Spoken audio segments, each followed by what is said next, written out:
প্রিয় দর্শক সবাইকে স্বাগত জানাচ্ছি এনটিভির নিয়মিত স্বাস্থ্য বিষয়ক আয়োজন স্বাস্থ্য প্রতিদিন অনুষ্ঠানে। আপনাদের সাথে আছি আমি ডাক্তার সামিউল আওয়াল স্বাক্ষর। প্রতিদিনের মতো আজও আমরা একটি গুরুত্বপূর্ণ বিষয় নিয়ে কথা বলবো। আজ আমাদের আলোচনার বিষয় বড়দের চোখের সমস্যা। এই গুরুত্বপূর্ণ বিষয়টি নিয়ে আলোচনা করবার জন্য আজ আমাদের সাথে স্টুডিওতে রয়েছেন একজন বিশেষজ্ঞ চিকিৎসক। চলুন দর্শক, অনুষ্ঠানের শুরুতেই পরিচিত হয়ে আসে আমাদের আজকের অতিথির সাথে। ডাক্তার নাফিস এ চৌধুরী 1960 সালের এপ্রিল মাসে চট্টগ্রাম জেলায় জন্মগ্রহণ করেন। তিনি 1985 সালে শের-ই-বাংলা বরিশাল মেডিকেল কলেজ থেকে MBBS ডিগ্রি অর্জন করেন। এরপর তিনি চিকিৎসা বিজ্ঞানে উচ্চতর FOPHTH ডিগ্রি লাভ করেন। তিনি বাংলাদেশ মেডিকেল কলেজ অ্যান্ড হসপিটালে চক্ষু বিভাগের সিনিয়র কনসালটেন্ট ও প্রাক্তন পরিচালক।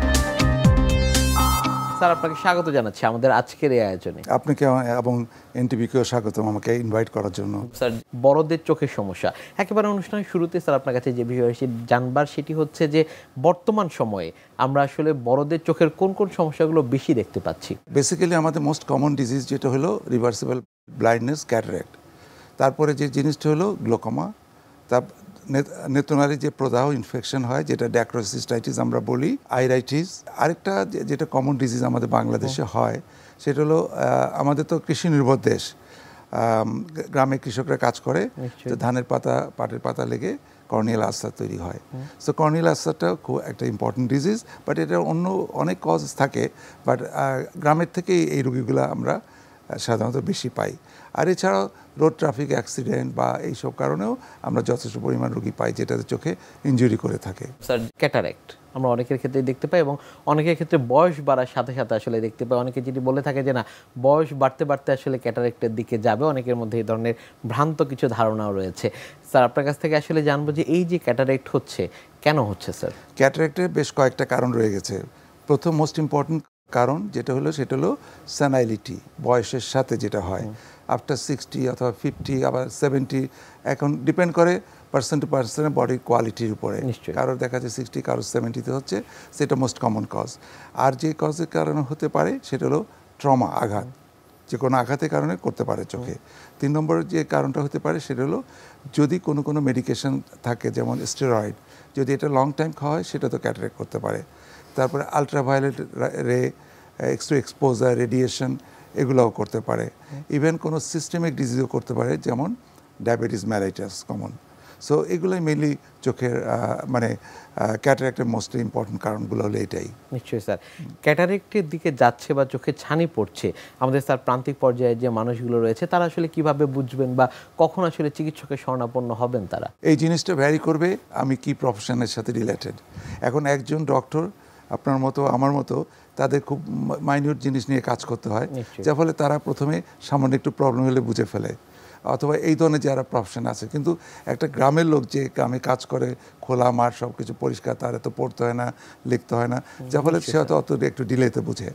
সো এটা যে জিনিসটা প্রবলেমটা করে সেটা হলো ডিমনেস অফ ভিশন, মানে চোখের দৃষ্টিশক্তিটা গ্র্যাজুয়ালি কমায় নিয়ে আসবে। এইটাই ক্যাটারাক্টের মেইন কারণ, মেইন সিমটমটা থাকে এটাই। স্যার, চিকিৎসকের শরণাপন্ন কখন হবেন তারা?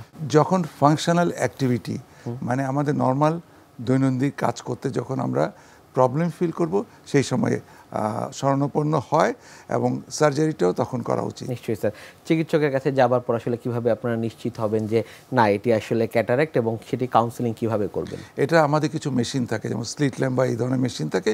ইভেন পেন লাইট দিয়েও আমরা যদি থ্রো করি, সাধারণত ক্যাটারাক্ট ডিজিজ হলো লেন্সের। লেন্স হলো একটা ট্রান্সপারেন্ট স্ট্রাকচার, কাচের মতো স্বচ্ছ। যখন ক্যাটারাক্টটা হয় তখন এটা ট্রান্সপারেন্সিটা চলে যায়, এটা ঘোলাটে হয়ে যায়, যেমন গ্রে হয়, ব্রাউন হয়, অথবা বেশি ম্যাচিউর হয়ে গেলে ইভেন হোয়াইটও হয়ে যায়। সো ওই কালার দেখে আমরা তখন বুঝতে পারবো যে এটা ক্যাটারাক্ট। নিশ্চয়ই। এবং তার সাথে হলো রুগী যখন পড়তে দিব তখন সে নর্মাল পড়তে পারবে না। পরবর্তীতে একটা হলো আমার, একটা হলো রুগীর কাছে। চিকিৎসা পদ্ধতি কি কি রয়েছে সেটি আসলে কিভাবে নির্ধারণ করেন? অ্যাকচুয়ালি অনেকের ধারণা যে ক্যাটারাক্ট হলেই সার্জারি করতে হবে, আসলে এটাও ঠিক না। যদি আর্লি ক্যাটারাক্ট থাকে তাহলে সেটা হলো আমরা চশমা দিয়ে অনেক দূর কারেকশন করে দিতে পারি। সো যদি কারেকশন হয়ে যায় তাহলে তার সার্জারি ওয়েট করতে হবে না। অনেকের মধ্যে ধারণা যে ক্যাটারাক্ট হলে আসলে একেবারে অপারেশন ছাড়া আর কোনো উপায় নেই, সেটি কি স্যার আসলে সত্য? না, আলটিমেটলি করতে হবে, বাট ইনিশিয়ালি দেখা যায় চশমা দিয়ে কারেকশন হয়ে গেলে তখন কিন্তু সার্জারি তখন লাগে না। আচ্ছা, তারপরে হলো যখন একটা লোকের ফাংশনাল অ্যাক্টিভিটিতে প্রবলেম হবে, তখন তো সার্জারি করতে হবে, প্রফেশনের উপর ডিপেন্ড করে। আর নর্মালি যেটা বলা হয় বইয়ের ভাষায় বা আমাদের অপথলমোলজি ইয়েতে, বুকসের ইয়েতে, 20/40 অথবা 6/12 কম যদি ভিশন চলে আসে তখন ক্যাটারাক্ট করে ফেলা ভালো। বাট এটা আমাদের দেশের জন্য অত প্রযোজ্য না, বিকজ গ্রামের লোকরা অতটুকু ফিল করে না। চিকিৎসা পদ্ধতি কি আছে স্যার? বেসিক্যালি একটা তো বললাম চশমা দিয়ে যদি আর্লি ক্যাটারাক্ট থাকে, আর যদি ইমপ্রুভ না হয় সিগনিফিক্যান্ট ভিশন, দৃষ্টিশক্তি যদি একটা সার্টেন লিমিট পর্যন্ত না বাড়ে, তখন আমাদের সার্জারি করতে হবে। এখন সার্জারির ভিতরে আগে অনেক ধরনের সার্জারি ছিল, বাট এখন আমরা মোস্টলি বিশেষ করে শহরগুলোতে লেটেস্ট যে টেকনোলজি, যেটা ফেকো সার্জারি বলে, এটা দিয়ে এলো সবথেকে ভালো রেজাল্ট আসে। এখন কেন ভালো রেজাল্ট আসে? এটাতে ওইরকম কাটা ছিঁড়া নাই, সেলাই নাই, আর্লি রিকভারি, আর্লি কাজে জয়েন করতে পারবে, চশমার ওইরকম কোনো পাওয়ার লাগবে না। সো এইসব কারণে ফেকো সার্জারিটা বেস্ট। কিন্তু এটা ছাড়াও আরও দুই রকম সার্জারি আছে, যেটা আমরা করি না। একটা সেলাই দিয়ে করি, একটা আগের কালে আপনি দেখেছেন যে লেন্সটা পুরো বের করে ফেলে মোটা চশমা দিতাম, বাট এখন এটা আর করা হয় না। স্যার, আপনি দেশের বাইরেও কাজ করছেন, আমাদের দেশের সাথে যদি বাইরের দেশগুলোর তারতম্যের বিষয় জানতে চাই, কিংবা কোন জিনিসগুলোতে আসলে বাইরের দেশগুলো এগিয়ে রয়েছে, সে বিষয়গুলো একটু জানবো। যদি আমি বেসিক্যালি বলি, মানে যেটা একদম ট্রুথ, যে আমাদের ক্যাটারাক্ট সার্জারি ওয়ার্ল্ডের যে কোনো কান্ট্রির সাথে কম্পিট করার মতো, ফার্স্ট ওয়ার্ল্ড কান্ট্রি। বেসিক্যালি আমি যেহেতু আমেরিকা থাকি, আমি এবারও দেখে এসেছি আমার 3 জন মানে পরিচিত লোকের ক্যাটারাক্টের কমপ্লিকেশন হয়েছে, একজন 1 বছর সাফার করছে। কিন্তু ফর্চুনেটলি মানে আমাদের এখানে আমি অ্যাকচুয়ালি আমার যে সারাউন্ডিং যে অপথলমোলজিস্ট আছে, আমি এরকম কোনো কমপ্লিকেশন পাই না ক্যাটারাক্ট সার্জারি পরে। সো আমি এটা বলতে পারি যে কনফিডেন্টলি যে আমাদের দেশ we can compete with any country of the world যে ক্যাটারাক্ট সার্জারির ব্যাপারে। স্যার, আরেকটি বিষয় যেটিকে স্যার নীরব ঘাতক বলা হয়ে থাকে, গ্লুকোমা, সেটির ব্যাপারে স্যার একটু আপনার কাছে জানবো যে রোগীরা আসলে কিভাবে এটি ডায়াগনোসিস হয় এই গ্লুকোমা। অ্যাকচুয়ালি গ্লুকোমা গ্রসলি দুই ধরনের। একটা ন্যারো অ্যাঙ্গেল থাকে, একটা ওপেন অ্যাঙ্গেল থাকে। ন্যারো অ্যাঙ্গেলটা সাধারণত দেখা যায় একটা সিনেমা হলে একটা ডিম লাইটে বসে থাকলে সাডেনলি প্লেইন হবে, ভিশন ব্লারি হয়ে যাবে। সো এটা জাস্ট অ্যালার্ম করে যে there is something happening in the eye, চোখের ভিতরে কোনো প্রবলেম হচ্ছে। সো এটা ডায়াগনোস করা ইজি, বাট এই পার্টটা খুব কম। আরেকটা যেটা হলো ওপেন অ্যাঙ্গেল গ্লুকোমা, এটা কোনো পেইন থাকবে না, কোনো কিছু থাকবে না। রোগী ডক্টরের কাছে ফ্রিকোয়েন্টলি আসবে, চশমা দেওয়া হবে, চশমা দিয়ে দেখবেও, কিন্তু এসে বলবে যে আমি কমফোর্টেবল না, মানে আনএক্সপ্লেইনড কমপ্লেইন থাকবে। তো এটা ডিপেন্ড করে ডায়াগনোসিসটা মেইনলি ডক্টরের উপরে, ডক্টর কীভাবে এক্সামিন করছে। এখন কীভাবে আমাকে তখন দেখতে হবে যে রোগীর ভিশন, তারপরে দেখতে হবে নার্ভটা নর্মাল কিনা, অথবা কাপিং বলে সেটা বেড়ে গেছে কিনা, 3 নম্বর প্রেশার বেড়ে গেছে কিনা। প্রেশার যদি বেশি থাকে, তখন যদি আমি সাসপেক্ট করবো ইনিশিয়ালি যেটা গ্লুকোমা, তখন বাকিটুকু আমরা ল্যাবরেটরি কিছু টেস্ট আছে, যেমন ভিজুয়াল ফিল ও সিটি, এগুলো করে তখন পার্মানেন্ট ডায়াগনোসিসে আসবো যে দিস ইজ গ্লুকোমা। অনেকের ক্ষেত্রে স্যার আমরা লক্ষণ পাই না, কিন্তু যদি যাদের ক্ষেত্রে লক্ষণ থাকবে স্যার, তাদের ক্ষেত্রে কি কি লক্ষণ থাকতে পারে? ন্যারো অ্যাঙ্গেল যেটা, সেটা তো কমপ্লেন করবেই। আর ওপেন অ্যাঙ্গেল ওই যে বললাম যে আমাদের এসে বলবে যে আমি কমফোর্টেবল না, চশমা দিয়ে দেখছে, বাট আনএক্সপ্লেইনড একটা কমপ্লেন থাকবে এটা। কিন্তু এটা ডায়াগনোসিসটা মেইনলি ডিপেন্ড করবে ডক্টরের উপরে। যদি ইন কেস আমি যদি মিস করি, তাহলে ডিজাস্টার, বিকজ এটা সিমিলার লাইক ক্যান্সার যেমন প্রথম কোনো কমপ্লেন থাকে না, জাস্ট এটা গ্রো করতে করতে একটা লেভেলে গেলে তখন গ্লুকোমাটা সেরকম সাইলেন্ট কিলার। মানে ক্যান্সারের মতো গ্রো করতে করতে যখন ভিশনটা খুব ডিটোরিয়েট করে যাবে, বেসিক্যালি সাইড ভিশনটা আগে যায়। যখন সে হাঁটতে চলতে বাড়ি খাবে, এটা করবে, তখন সে বুঝতে পারবে গ্লুকোমা। তো এই জন্য আমি যেটা মানে সবার কাছে রিকোয়েস্ট করব, চোখে চশমার জন্য না, বাট ডিজিজ ডায়াগনোসিসের জন্য যেন ডক্টরের কাছে অ্যাটেন্ড করাটা সবসময় ভালো, বর্ষে একবার। পরীক্ষা নিরীক্ষার পরে আসলে গ্লুকোমার বিষয়টি রোগীদের সাথে কিভাবে কাউন্সিলিং করা হয়? যেটা হয়, আমি যেটা একটা খুব সিম্পল ল্যাঙ্গুয়েজ বলি, যে আপনি ভাত না খেলে মরবেন না, কিন্তু ওষুধ না দিলে অন্ধ হবেন। কারণ আমাদের দেশে অত লিটারেট পিপল থাকে না, তারা অত কেয়ার করে না, ওষুধ লিখে দেয় কিন্তু ওষুধ দেয় না। দুইটা কারণ, একটা হলো নেগলিজেন্সি, আরেকটা হলো ফাইন্যান্সিয়াল প্রবলেম। গ্লুকোমার ওষুধের দাম এত সস্তাও না। তো যেসব কারণে রুগীরা অনেক সময় যে ওষুধ ঠিক মতো দেয় না। তো যে জিনিসটা হলো প্রাইমারি ট্রিটমেন্ট হলো জাস্ট ড্রপস। যদি মেইন এইমটাকে আমাদের প্রেশার কমায় রাখতে হবে। নর্মাল প্রেশার তো হলো 10 থেকে 21, 10 থেকে 21 পর্যন্ত। সো আমাকে এই প্রেশারটা 15-16 ভিতরে রাখতে হবে। যদি আমি ড্রপ দিয়ে এটা কন্ট্রোল করে 15-16 রাখতে পারি, অত বিলো রাখতে পারি, ইজ ফাইন। যদি এটা না পারি, তাহলে আলটিমেটলি আমাকে সার্জারিতে যেতে হবে। স্যার, গ্লুকোমার ক্ষেত্রে আসলে চিকিৎসা পদ্ধতি কি কি রয়েছে আমাদের দেশে? গ্লুকোমার চিকিৎসা পদ্ধতি দুটা, একটা হলো ড্রপস, ট্যাবলেটও পাওয়া যায়, বাট লং টাইম ট্যাবলেটটা দিলে সাইড ইফেক্ট থাকে, আমরা দেই না সাধারণত। ইমার্জেন্সি কারো যদি খুব রেজ প্রেশার থাকে, খুব হাই লেভেল 40-50, তখন আমরা ট্যাবলেট দিই। অথবা এর সাথে আরেকটা জিনিস আছে যেটা স্যালাইনের মতো, মেনিটল বলি, যেটা দিয়ে ইমিডিয়েটলি প্রেশার কমাতে হবে। কারণ যদি এই প্রেশারটা একটা সার্টেন অল্প কিছুদিনের জন্য যদি বেশি থাকে তাহলে কিন্তু ব্লাইন্ড করবে। কারণ গ্লোকোমার আলটিমেট রেজাল্ট হলো ব্লাইন্ডনেস যদি ট্রিটমেন্ট না করা হয়, এবং যেতটুকু ড্যামেজ করবে তাতে কিন্তু আমরা ব্যাক করে আনতে পারবো না। আমাদের এইমটা থাকবে এটাকে স্টপ করানো। সো যদি আমরা ওষুধ দিয়ে কন্ট্রোল করতে পারি, ইজ ফাইন, কোনো অসুবিধা নাই। আর যদি ওষুধ যে ড্রপস, অল ড্রপসগুলো দিয়ে যদি আমরা কন্ট্রোল করতে না পারি, তাহলে আমরা সার্জারির দিকে আমরা যাব। তখন সার্জারি করে প্রেশারটাকে কন্ট্রোল রাখবো। এটাকে ড্রেনেজ সার্জারি বলা হয়। আমরা একটা রাস্তা তৈরি করে দিব যেটা দিয়ে চোখের ভিতর থেকে পানিটা চলে যায়। এখন আমি একটু ছোট করে, গ্লোকোমাটা আসলে কি জিনিস, এটা হলো আমাদের চোখের ভিতরে সবসময় পানি তৈরি হয় একটা, এই পানিটা আবার একটা পথ দিয়ে বের হয়ে যায়। যদি কোনো কারণে এই পানিটা বের হয়ে না যেতে পারে, তাহলে চোখের ভিতরে একটা প্রেশার তৈরি করে। এই প্রেশারটা যে আমাদের যেই নার্ভ দিয়ে আমরা দেখি, ওই নার্ভের উপর প্রেশার তৈরি করবে। প্রেশার তৈরি করলে ওই নার্ভটা আস্তে আস্তে গ্র্যাজুয়ালি ড্যামেজ হয়ে যাবে। স্যার, ফলো আপটি কিভাবে নিশ্চিত করবেন? ফলো আপটা বেসিক্যালি আফটার যখন আমরা কন্ট্রোল করে ফেলবো প্রেশার বিলো 16 অর অ্যারাউন্ড 16 চলে আসবে, তখন আমরা রুগীকে অ্যাডভাইস করবো একটু মেডিসিনগুলো কন্টিনিউ করবেন একদম, মানে যেভাবে হোক। আর যেটা হলো যে এভরি 4 মান্থসে আমাদের কাছে এসে প্রেশারটা চেক করবেন। যেমন ব্লাড প্রেশার ফ্লাকচুয়েট করতে পারে, এটাও ফ্লাকচুয়েট করতে পারে, চোখের প্রেশারও। আর আরেকটা হলো যে ইনভেস্টিগেশনগুলো আমরা করাই, যেমন visual field, OCT, corneal thickness, yearly একবার করবে, এইটাই বাস, আর কিছু না।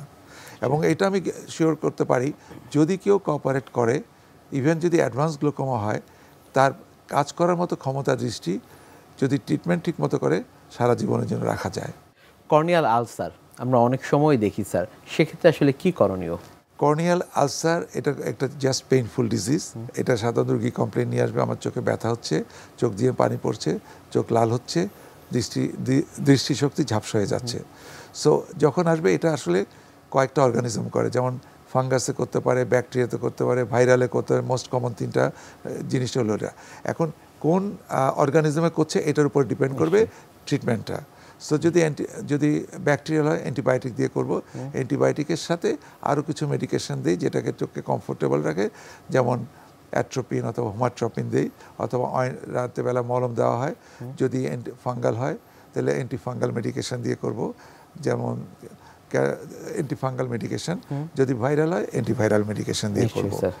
বড়দের চোখের সমস্যার এই বিষয়গুলো নিয়ে আমরা আপনার কাছ থেকে আরও শুনবো। তবে তার আগে আমাদের এই অনুষ্ঠানে একটি নিয়মিত সেগমেন্ট হচ্ছে বিভিন্ন খাদ্যের পুষ্টি গুণাগুণ সম্পর্কে আমাদের দর্শকদের জানিয়ে দেয়া। প্রিয় দর্শক, দেখছেন স্বাস্থ্য প্রতিদিন। কথা হচ্ছিল খুব গুরুত্বপূর্ণ একটি বিষয়, বড়দের চোখের সমস্যা নিয়ে। অনুষ্ঠানের পর্যায়ে দেখে নেব বিভিন্ন খাদ্যের পুষ্টি গুণাগুণ সম্পর্কে আমাদের পুষ্টিবিদের কাছ থেকে। চোখ ভালো রাখতে খাবারের ভূমিকা। চোখের দৃষ্টিশক্তি বা চোখটাকে সুন্দর রাখতে বা যে কোনো রোগ মুক্ত থাকতে আমাদের প্রতিদিন কিছু কিছু নিয়ম করে খাবারগুলো খাদ্য তালিকায় রাখতে হবে। অবশ্যই মনে রাখতে হবে, প্রত্যেকটা মানুষকে প্রতিদিন সুষম খাবার তার ডায়েটে থাকতে হবে, মানে খাদ্যের 6টি গ্রুপ তার খাদ্যে বিদ্যমান থাকতে হবে। পাশাপাশি চোখের জন্য স্পেশালি যে খাবারগুলো আমরা বলে থাকি যে পুষ্টিকর এবং ভালো, সেগুলো হচ্ছে vitamin A, vitamin E, vitamin C এবং এছাড়াও ওমেগা 3, ওমেগা 6, পাশাপাশি লুটেইন এবং গামা লিনোলেনিক অ্যাসিড। আমরা যে খাবারের মধ্যে পাচ্ছি এই পুষ্টিগুলো, সেগুলোই মূলত আমাদের চোখের দৃষ্টিশক্তি ভালো রাখতে বা চোখটাকে ভালো রাখতে কিন্তু সাহায্য করছে। প্রথমে আসি ভিটামিন এ। ভিটামিন এ আসলে একটি স্ট্রং আমাদের ভিটামিন, যেটা কিন্তু আমাদের বডিতে অনেকগুলো উপকার বয়ে নিয়ে আসে, পাশাপাশি চোখের জন্য বিশেষ উপকারী। মূলত আমরা ভিটামিন এটা পেয়ে থাকি হলুদ এবং লাল জাতীয় যে সবজি এবং ফলগুলো আমরা পাচ্ছি, যেমন মিষ্টি কুমড়া, গাজর, পেঁপে, এছাড়াও ফলের মধ্যে রয়েছে কলা, আম, এই জাতীয় খাবারে কিন্তু আমাদের মোটামুটি ভিটামিন এ পাওয়া যায়। পাশাপাশি বিটা ক্যারোটিন আমরা পাচ্ছি। এছাড়াও কিন্তু কিছু কিছু মাছ এবং সবজির মধ্যে কিন্তু আমরা ভিটামিন এ পেয়ে থাকি। ভিটামিন এর পাশাপাশি কিন্তু আমরা যেগুলোর নাম বলেছি ভিটামিন সি এবং ভিটামিন ই, এগুলোর উৎস হলো গাঢ় সবুজ শাকসবজি থেকে আমরা ভিটামিন সি পাচ্ছি। আমাদের টক জাতীয় যে ফলগুলো রয়েছে, আমলকি, পেয়ারা, জাম্বুরা, আমড়া, এই জাতীয় ফল থেকেও কিন্তু আমরা অনেক বেশি ভিটামিন সি পেয়ে থাকি। এবং ভিটামিন ই এর আমরা কিন্তু সোর্স আমরা জানি যে কোনো ধরনের তেল জাতীয় খাবার থেকে, যেমন আমরা ফ্লাক্সিড অয়েল, সয়াবিন অয়েল বা আমাদের যে কোনো ধরনের যে অয়েলগুলো আমরা ব্যবহার করে থাকি খাবারে, সেখান থেকে কিন্তু আমরা ভিটামিন ইটা পেয়ে থাকি। পাশাপাশি বাদামও কিন্তু আমরা ভিটামিন ই পেয়ে থাকি। এছাড়াও কিন্তু আমরা যেটা বলছি ওমেগা 3, ওমেগা 6, এটাও কিন্তু আমাদের চোখের দৃষ্টিশক্তি ভালো রাখতে এবং চোখটাকে সুন্দর রোগমুক্ত রাখতে কিন্তু খুব গুরুত্বপূর্ণ ভূমিকা পালন করে থাকে। সাধারণত সামুদ্রিক মাছ, আপনার অলিভ অয়েল, ফ্ল্যাক্সিড এই জাতীয় খাবারে এবং এছাড়াও কিন্তু বাদামের মধ্যেও কিন্তু আমরা ওমেগা 3 এবং ওমেগা 6টা পেয়ে থাকি। এগুলো আমাদের প্রতিদিন খাদ্য তালিকায় রাখতে হবে। মোট কথা, চোখের দৃষ্টিশক্তি ভালো রাখতে গেলে আমাদের কিছু কিছু খাবার স্পেসিফিক, যেমন প্রতিদিন হলুদ এবং লাল যে সবজি এবং ফলগুলো রয়েছে এগুলো খাদ্য তালিকায় রাখতে হবে। আমাদের বাদামটা প্রতিদিন গ্রহণ করতে হবে। খাবারে যে তেলটা ব্যবহার করছি সেই তেলটি আমাদের ফর্টিফাইড কিনা, ভিটামিন এ ই যুক্ত কিনা সেটা আমাদের খেয়াল রাখতে হবে। এবং বিভিন্ন ধরনের সিড রয়েছে, এবং ফ্ল্যাক্সিড, তারপরে আপনার চিয়া সিড, এই জাতীয় খাবারগুলো কিন্তু আমরা চোখের দৃষ্টিশক্তি ভালো রাখা বা চোখটাকে ভালো রাখার জন্য প্রতিদিন খাদ্য তালিকায় রাখতে পারি। তাহলে দেখা যাবে আমাদের চোখটা সুন্দর থাকবে এবং নীরব থাকবে। স্যার, চোখকে সুস্থ রাখবার জন্য কি কি করণীয়? বেসিক্যালি এমন কিছু না, অনেকে এক্সারসাইজের কথা বলে, এই যে আমি তাকাচ্ছি, আপনি তাকাচ্ছেন, কথা বলছি, এটাই তো একটা এক্সারসাইজ। এটাই। আর হলো সব কিছুর জন্য, ইভেন চোখ না, পুরো বডির জন্য একটা সুষম খাদ্য, প্রপার নিউট্রিশন, এইটা একটা ইম্পর্টেন্ট। আর যে কোনো রকম আঘাত যেন না লাগে, ইয়ারলি যেন আমরা ডক্টরের কাছে যাই, চোখ এক্সামিন করি, এগুলাই মেইনলি। অনেকে স্যার বারবার যে পানি দিয়ে চোখ ধুচ্ছে, সেটি কি আসলে করণীয় কিনা? অ্যাকচুয়ালি এটা খারাপও না, বাট ভালো হতে পারে। বাট যে জিনিসটা হলো, চোখে বেসিক্যালি আমাদের চোখ কিন্তু সবসময় ওয়াশ আউট হচ্ছে, কারণ চোখে একটা পানি তৈরি হয় যেটাকে আমরা টিয়ার বলি, এটা কিন্তু চোখটাকে সবসময় ওয়াশ আউট করে। কিন্তু এক্সট্রা যদি আমরা ওয়াশ আউট করি, যদি পানিটা ভালো থাকে, এতে কোনো ক্ষতি নাই।